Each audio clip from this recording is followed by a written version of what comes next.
আসসালামু ব্যারিস্টার হাসান। ওয়ালাইকুম আসসালাম। আমরা এখন প্রায় দেখছি যে কোনো কস্ট অ্যালোকেশনের জন্য অ্যাপ্লিকেশন করা হলে সেটি বেশ সময় নিচ্ছে।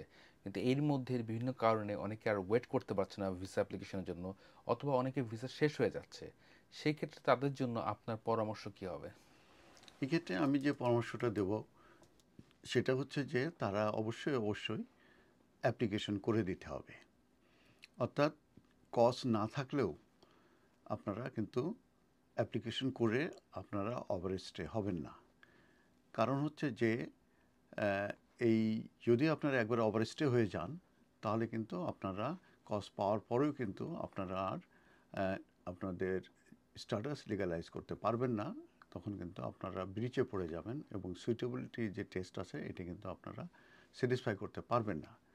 অতএব আমরা অনেক ইনকোয়ারি পাচ্ছি কিংবা আমরা দেখতে পাচ্ছি যে কস্ট অ্যালোকেশন করতে এখন কিন্তু হোম অফিস বেশ সময় নিচ্ছে এবং তারা হয়তো বা খুবই বিজি। আমরা জানি 22 জুলাই 2025 চেঞ্জের পরিপ্রেক্ষিতে।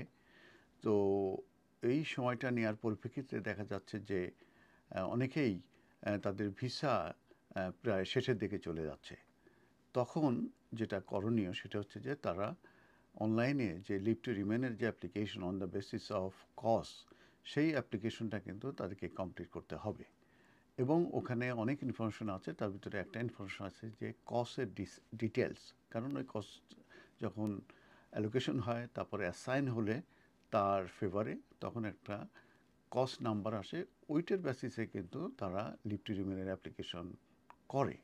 তো যেহেতু ওইটা নাই তখন কোশ্চেনটা থাকে যে কস আছে কি না।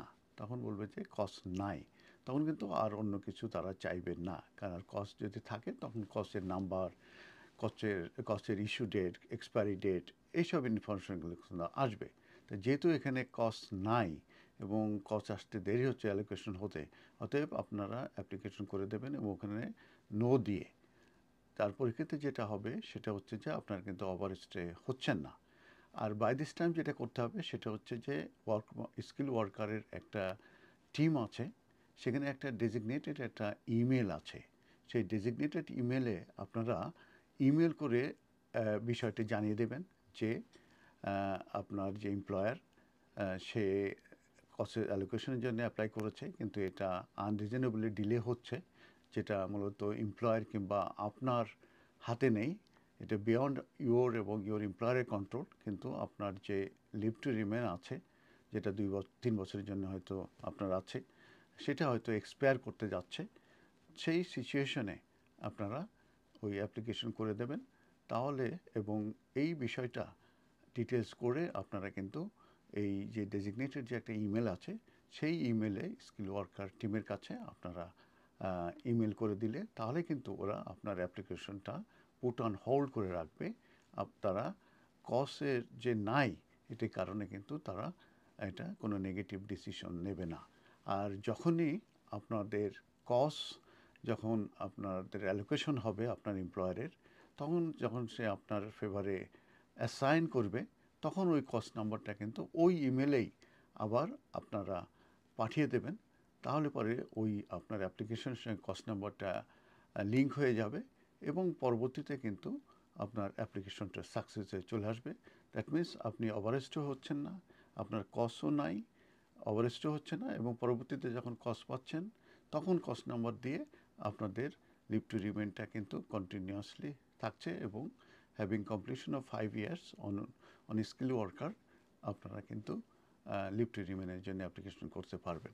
ফি সংক্রান্ত ব্যাপারে আমি বলি, এই ক্ষেত্রে যখন অ্যাপ্লিকেশন করবেন 3 ইয়ার্সের জন্যে মূলত অপশনটা আসবে, less than 3 years, over 3 years. কারণ কেউ যদি 3 ইয়ার্স অলরেডি কমপ্লিট করে থাকেন তাহলে আর 3 ইয়ার্সের আপনি কস্ট 2 ইয়ার্সের কস্ট নিলে হবে, কিন্তু এখন অপশনটা আসবে 3 ইয়ার্সের। এবং সেক্ষেত্রে 3 ইয়ার্সের পার পার্সনের জন্য ফি আসবে 769। আর যদি 5 ইয়ার্সের জন্য কেউ নিতে চায় 1519 পাউন্ড। আর এনএসএস যেটা আছে 3 ইয়ার্সের জন্যে 1035 টাইমস 3, যেটা হয় 3105 পাউন্ড। আর যদি 5 ইয়ার্স হয় তাহলে সেইভাবে আসবে 1035 টাইমস 5 হিসাবে যেটা আসে। তো আপনারা খেয়াল রাখবেন যে কখনোই আপনারা ওভারস্টে করবেন না। আপনারা এই অ্যাপ্লিকেশনটা কমপ্লিট করে এবং কস্ট নেই হিসাবে পাঠিয়ে দিয়ে পরবর্তীতে ইমেলে তাদের সঙ্গে কমিউনিকেট করলে ওরা হোল্ড করে রাখবে। কস্ট পাওয়ার পরে আপনি তাদেরকে জানিয়ে দেবেন, তারপরে তারা কিন্তু আপনাদের অ্যাপ্লিকেশনটা সাকসেসফুল হবে। এবং এই ধরনের অ্যাপ্লিকেশন আমরা করে থাকি এবং আমাদের এক্সপার্টাইজ আছে স্কিল ওয়ার্কারের ক্ষেত্রে। আরেকটা জিনিস বলা ভালো, এটা কিন্তু এন্টি ক্লায়েন্টসের ক্ষেত্রেও প্রযোজ্য এবং ইন কান্ট্রির জন্য প্রযোজ্য। তবে ডিফাইন আনডিফাইন দুই কসের ক্ষেত্রে কিন্তু এটা প্রযোজ্য।